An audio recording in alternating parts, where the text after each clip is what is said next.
Meem Foundation is a strategic philanthropic organization founded by Munal Gurg that focuses on women's economic empowerment and access to healthcare for women and children in the MENA region. The purpose of this podcast is to elevate issues of women and girls in the MENA region. Today, I'm delighted to be in conversation with Luma Bashmi on behalf of Meem Foundation.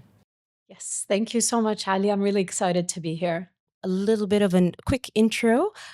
Luma is currently doing her PhD at Cambridge University in psychiatry and is also a lecturer at the Royal College of Surgeons in Bahrain. And she's done many projects as well, and she'll go into these a little bit more deeper as we start this conversation.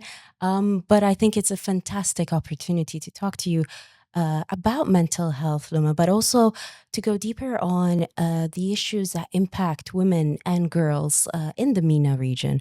So maybe we can start a little bit about yourself as a woman as well from the MENA region. And how did you really get into the world of psychology, mental health? I mean, was it a straightforward journey for you? Great question. Thank you, Alia. So, getting into psychology at first was I was a young teenager graduating from high school, and I just didn't see myself doing business, which was the common, let's say, curriculum that everybody pushed their kids to follow. I avoided medicine, the traditional Arab degrees or directions that our parents wanted us to take on. Psychology seemed really fascinating. It wasn't as popular, and the American University of Beirut had a great program. So I enrolled, and it happened to fall around September 11th. So it was kind of a wide cry for Arabs to move away from the States and the UK and any Western country and start to look closer to home. So when I started, I honestly can say it changed my national identity and my identity in general. So Lebanon, in its own, has such a rich culture, heritage. There's a lot of pride and nationalism in its arts, its history. And before then, I had not even learned about my history and my understanding of where I'm from and how I think and what makes us unique as a region or as an Arab. Living in Beirut completely changed that. Watching them embrace their history, they know their history inside out, whether it is the Lebanese civil wars or the Palestinian Nakba. They knew it better than our lecturers. So they could compete with lecturers who were visiting from UCLA Yeah. and state certain facts. So it was just a really enriching experience to be in Beirut and get to learn more about how psychology functions in general, but also more specifically within the Middle East. One specific thing in memory I remember is learning about cross-cultural psychology. So I'm sure you've heard of this movement of what is called decolonization of different knowledge systems. So we are moving away from Western models of thinking, whether it is in history or it is in architecture or psychology. And we're trying to understand ourselves better and how we think and how our systems work for us. So, in the context of psychology, this was happening decades ago. And in particular, they looked at it from the lens of cross-cultural psychology. So this particular topic kept me involved in the field. So I understood that, for example, clinical models of mental health of someone being diagnosed with post-traumatic stress disorder, PTSD, didn't necessarily have to show the same symptoms in our region. Just because we were going through distress as Arabs doesn't mean we have a diagnosis of PTSD or that we fit that diagnosis. So it's almost like the modules don't really apply perfectly. Like it's not a perfect circle that it goes in, and this is exactly the same way that we should be approaching certain diagnosis in the region. 100%. That's exactly it. And once we learned about that, we started to explore, for example, how do we assess mental health in different populations other than Westerns? Most research that is published on white Western populations, particularly men. And we wanted to move away from that. So cross-cultural psychology was trying to take those models or find out how do we assess anxiety, how do we assess depression, how do we assess any sort of distress that happens post-war, post-stressful events, post-displacement for refugees, and see how it manifests so we can better help them become aware of it and how to treat it. So, Luma, you keep bringing up PTSD wars and things like that. Is that something that you specifically are looking at in terms of your current PhD and your current work in the field? Yeah. Yes, 100%. So you Okay. got that right on the head. So my particular research focuses on displaced people and refugees that come from the Middle East and North Africa.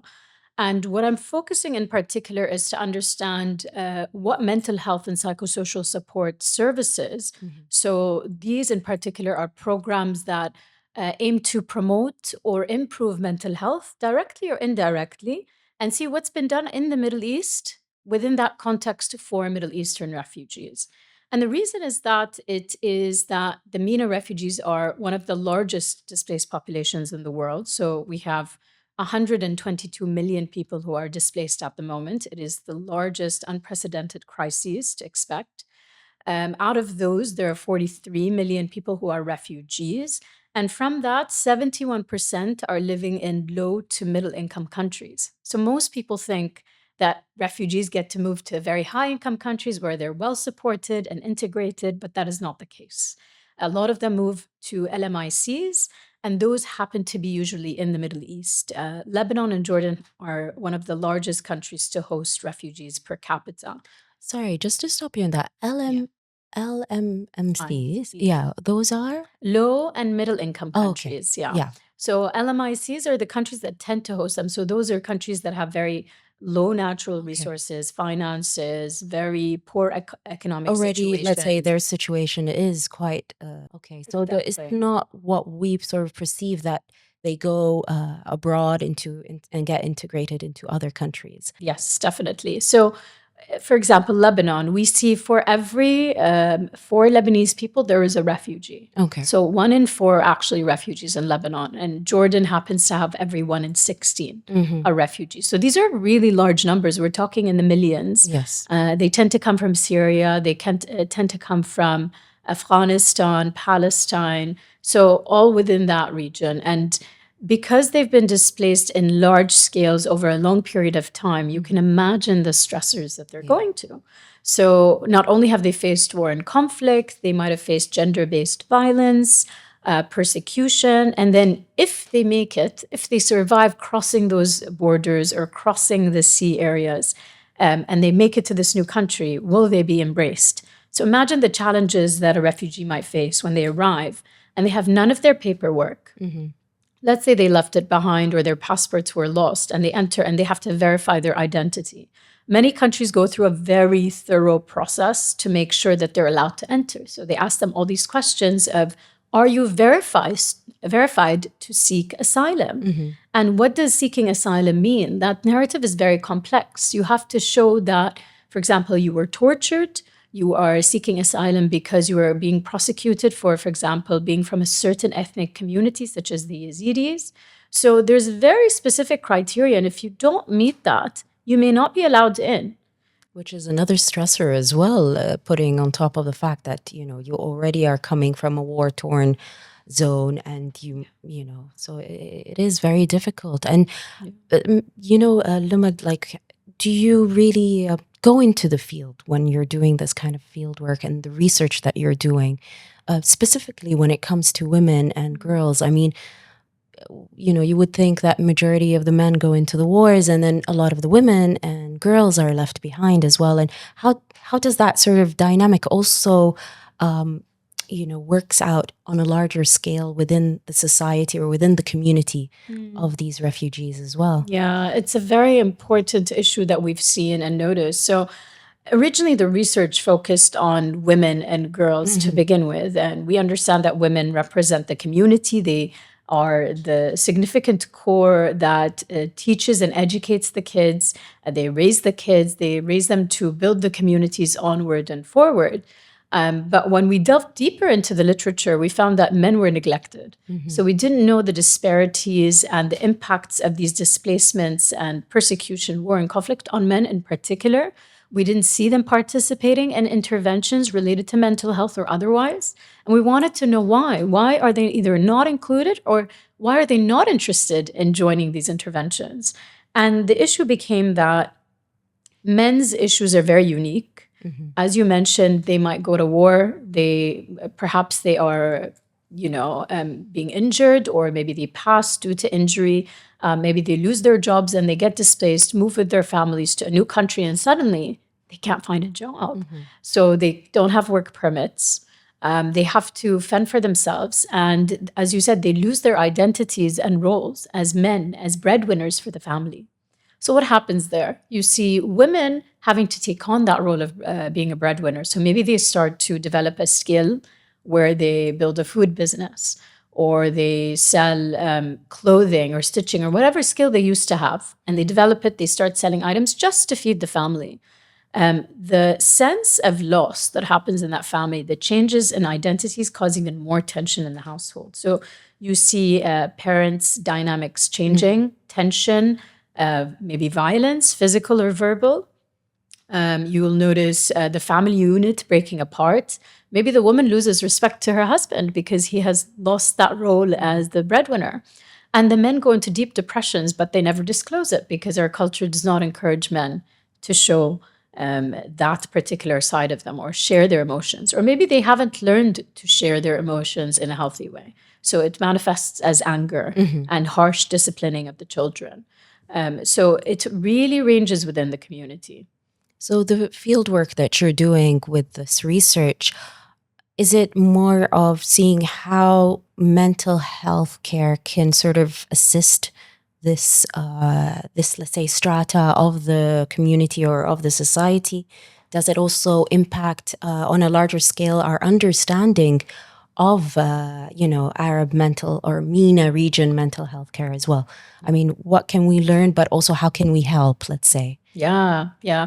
So we're seeing this research as several phases, and it ticks pretty much everything you've said. So we've learned that from the evidence-based literature and many models of how to run interventions or programs that support mental health, they don't always directly target mental health. So one great example I remember is the Healthy Kitchens, Healthy Children initiative, which was done in Lebanon to Palestinian refugee women. So they recruited around 40 women. They trained them on hygiene practices, how to cook on larger scales, and they built what you would call a collaboration with the local schools to provide food for the children and snacks. And they set this intervention up for 8 months, which is very unusual for interventions. Most interventions in these settings are maximum 6 to 8 weeks, and that's them in a normal, non-humanitarian, non-war zone. So you had this running for 8 months. What did this end up doing? The women found more financial security. They started to have a sense of purpose in their lives where they're providing and they're getting paid for it. They built a network and bonds with the other women that were working with them. So that relationship enhanced their sense of being welcome in the country, a sense of finding camaraderie, friendship, and they were sharing their experiences as they went along. So all the trauma that they had passed through, suddenly they have friends to talk about and vent to. And more importantly, the family became more supported and more secure on the long term.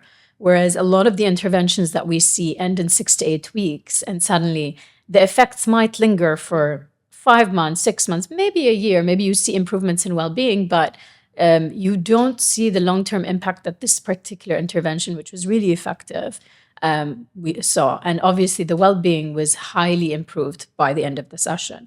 So the reason that this intervention is so interesting and so effective is because it's feasible. You can easily recruit these women.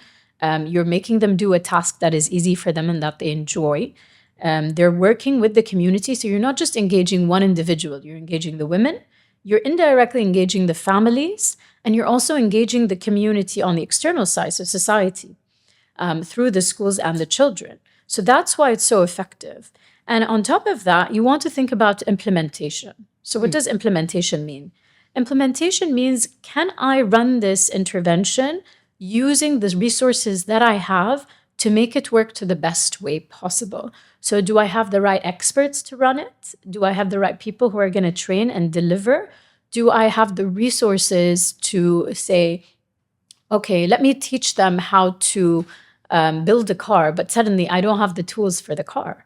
How can I do that? Or let me teach them a skill like how to be a nurse, and yet there are restrictions on labor about what jobs they can and can't do. And this is very much the case, for example, in Jordan, where Syrian refugees are not allowed to work, I would say, the majority of white-collar jobs, such as doctors, lawyers, financiers, etc., and even in some cases, taxi drivers.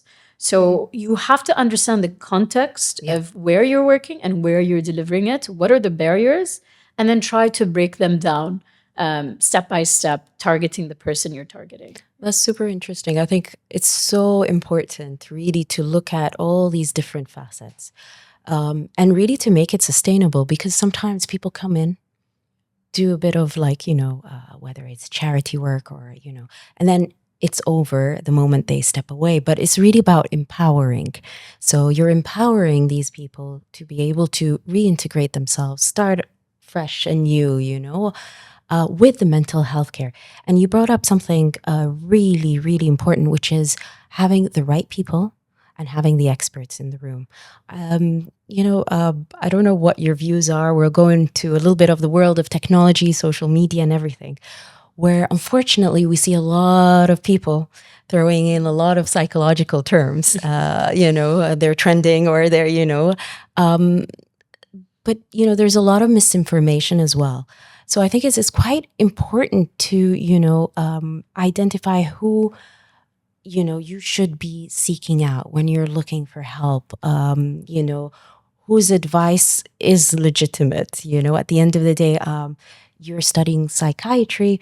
You're more of the research side of things as well. So I thought it would be really interesting as well for people to sort of understand the different parts of psychology, and really, who is the right person to seek advice, rather than going into this, rabbit hole of never-ending jargon that, it's thrown around, and it can be quite detrimental to a person's health, mental health. Great. Yeah, great point. It's, mental health has become almost mainstream, which I would say is fantastic, right? Like, this is what we hoped for 20 years ago, is everyone to start to talk about it, welcome it, reduce that stigma in different cultures, particularly ours. And I've seen, as you said, many people take on mental health terms and throwing out advice about how to handle situations. Now, as you say, some is harmful and some is harmless. So in my opinion, it is very tricky to navigate, but there is definitely a technique to look into it. In terms of qualifications, it's really important to see, are they a trained psychologist or are they a trained psychiatrist? So in my case, I'm a psychologist, I'm a health psychologist, but I'm non-clinical. So what that means is I don't do therapy one-on-one, but I design interventions for a larger population. You can easily verify their names and qualifications, making sure they're registered at the local bodies of the psychology associations in the country they're in. But more importantly is understanding that all the content there is to be taken with caution. So what does that mean? It is about understanding, what are your needs? Where do you stand? Are your symptoms somewhat severe? Are you wondering if you have severe symptoms? Then it is really worth going to a qualified, certified therapist and just getting assessed. Sometimes it's as simple as that. But if you think you're actually quite okay, you're doing well, you're socially functioning, you don't think any of your mental health, let's say, symptoms are impacting you on a daily basis, so you can go to work, you can socialize with friends, but you have something that's bothering you. Maybe it's a little bit of anxiety. Maybe it's you're feeling a little bit down about what's happened recently.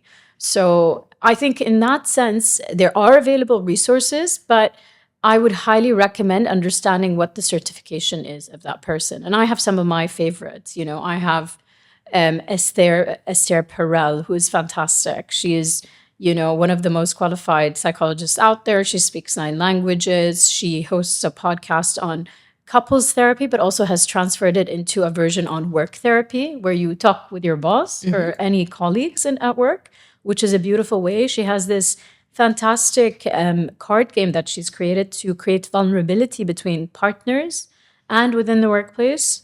So It is very much about just understanding what qualifications they hold and finding the right person for you. But there's nothing wrong with, for example, reading a little bit about advice of, how do I manage my emotions? How do I regulate my anxiety? I don't think that is as harmful. And I think it's still going in the right direction. I think that's what's important. But if someone's giving you advice like, this person did this to you, should, end that friendship or end that relationship, I wouldn't take that immediately. I would seek detailed advice from a qualified therapist or even a friend or family member. Yeah, absolutely. And I think, spot on when you're like, it's a good thing to become mainstream. And it's also a good thing that we see this field moving into, today's digital age and technology. So let's talk a little bit about technology and AI. I know that you've got a little bit of an insight on that as well. And what are the key projects that are happening, and how is this sort of field developing with today's AI world? Yeah, so there's a lot going on. I'm really excited to see what's happening in the AI sphere. I'm a big fan of AI. And, just from simply using ChatGPT a year ago to using it a month ago and seeing the huge transformations, that is just like an inch or 0.01% of what changes are happening. So in our field, we actually had in the University of Cambridge last year a fantastic mental health and AI conference. And several projects were presented, the first of which was social robotics. So they had robots functioning as social beings, and they were utilizing them to gauge the mental well-being of children. So let's say you're in a psychiatrist or psychologist's office and there's something wrong with your child, but they're refusing to open up. They might be teens and they're very closed off, or they're just not yet able to communicate what's wrong. Yeah. And you're not being able to break that barrier. So these social robots have developed relationships with these children, even for 10 minutes. They sit down together, they play together, and they start to then ask the kids questions based on validated scales of depression or anxiety or quality of life, you name it, and get to know and diagnose the child. And they end up diagnosing them sometimes more accurately, I believe 50% more accurately than the parents themselves. And the reason you see that is, I think it's a sense of objectivity, of separation. Obviously, the parents are worried about their children. They might not have the most objective viewpoint. They see their kids on a 24-hour basis, whereas this social robot, which is trained by psychiatrists that are very qualified, are able to diagnose children that accurately. So that's one of the exciting things that's happening. Another one is we have a very famous psychiatrist at the University of Oxford. So he has developed a tool to diagnose, not just diagnose, but actually provide treatment, medication specifically to any patient and prioritize the symptoms that they don't mind and the ones that they mind. So what I mean by that is, let's say you have just been diagnosed with severe depression and you need very intensive medication that can sometimes make you feel numb. These are common side effects. You feel fatigued, you feel lazy, you have brain fog because of it, you might get headaches. The software, which is just a simple software, you type in the patient's first name, age, gender, and then you select the symptoms they don't want to deal with and the ones that they don't mind. And then it kind of rearranges the order of what would be most effective for this patient based on their demographic background, based on their symptoms and diagnoses, and based on things that they don't want impacted. So let's say they can't deal with headaches. It's just too much for them. And that removes the option of getting a medication based on that. Yeah. On top of that, let's say they have a comorbidity. So they are at high risk for heart disease. Maybe they haven't had heart disease, but it runs in their family. And let's say this particular medication, let's call it Exaprone. There's no such thing as Exaprone, but Exaprone has also a risk of causing palpitations, etc. So that patient automatically crosses out that medication so that they make sure that they don't get it. And a third one that is, I think, probably the one that will be the most useful in non-humanitarian settings is the IESO therapy tool, which is online AI therapist that you can respond to by chatting or even having a voice call, which is actually we haven't gotten there yet, but they've started that tool in use. And they found that it is just as effective as an actual therapist in treating depression and anxiety, and follows a cognitive behavioral therapy approach, which is CBT. CBT happens to be the most common modality to use when treating people with anxiety and depression. And it is typically working on your negative frame of mind and thought process and trying to work around that to change it into not just necessarily positive framework, but also reframe how I think and how I can change my narrative to move forward and stop myself from following the same patterns that I keep falling back into and having negative repercussions in the end. So they found that IESO has been very effective as a therapist in treating patients with anxiety and depression using CBT. So I think if you think about the wonderful reach that that could have in non-humanitarian settings where you have, it's very hard to send experts like psychiatrists and psychologists in the field. They're very few and far between, especially in conflict zones. Yeah. And then suddenly you know that at least most of us and most of those people in the region may or may not have access to devices, and they can access this digital software, right? It's just a website that you link into and you can get support immediately.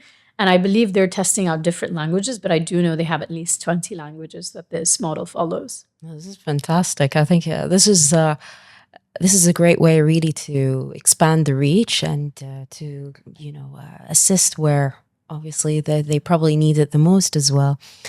Luma, maybe a final question, just in terms of what would you want, in this field for this region specifically more of? In this region, there is a lot being done for mental health and psychosocial support. And that is important because mental health doesn't just help you once you're settled and once you've moved to a new country and you found a job. Most people think of mental health in the sense of the Maslow hierarchy of needs. So you have to first get your shelter, get a job, have electricity and water, then think about supporting the family, then think about your mental health. What we say is mental health starts at the bottom. In order for you to strive for shelter, you need good mental health or decent mental health, let's say. In order for you to strive to get a job, to support your family, to navigate the dynamics in the household, you need somewhat good mental health. And we see mental health on a spectrum. When we understand that mental health is on a spectrum, it's not that you have good or bad, but you can have depression and feel low one day, but still be able to go to work. We need to understand that it is a range.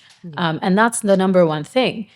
Number two, when I worked on this project in Jordan and I did focus groups with refugees from Palestine, Syria, and Jordanian nationals, with the support of Meem Foundation, we learned a lot of amazing and fantastic insights about the current interventions that are being run and whether or not they're important. And these, I think, will be important takeaways for people who are trying to develop their own interventions. So one thing we learned is a lot of them didn't fit with the contextual realities that are happening on the ground. So the example I gave of let's teach refugees a new skill that they can build businesses from. Suddenly they learn this new skill to drive a car, and yet they're not allowed to drive, or they're not allowed to be taxi drivers. So that was a big one. The second thing we learned was, obviously, we had women on their own and men on their own. Women's maternal health was also very significant. So maternal health in the context of women in refugee camps, they already have restrictions. They have very little access to healthcare, or if they do, a lot of them documented a sense of discrimination and racism and favoritism to the locals. So they struggled to get these services. And only when they had left the camps and resettled into the local neighborhoods did they find it got a little bit easier. So understanding the barriers of these women and what they struggle with is important when you tackle that intervention. And then more importantly, when we look at men, why do we care about men? Because they form the key dynamic in the family. If the man is settled and in good mental health, then the mother will be treated well. There will be no violence at home. The children will be satisfied. There will be more stability and safety and security. The bonds will be connected. There will be a sense of meaning and purpose for everyone in the family. So if you don't take care of the man, you're not really taking care of the full dynamic. Yeah. And so targeting men and understanding their barriers Why do they not want to do interventions?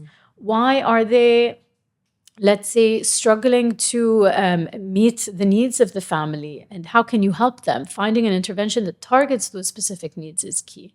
And overall in the region, I think we all need to be aware of the importance of mental health and more normalizing the need to seek healthcare, mental health care. So yes, I think education makes a difference. I think your generation makes a difference. So the younger you are, the more open you are to it.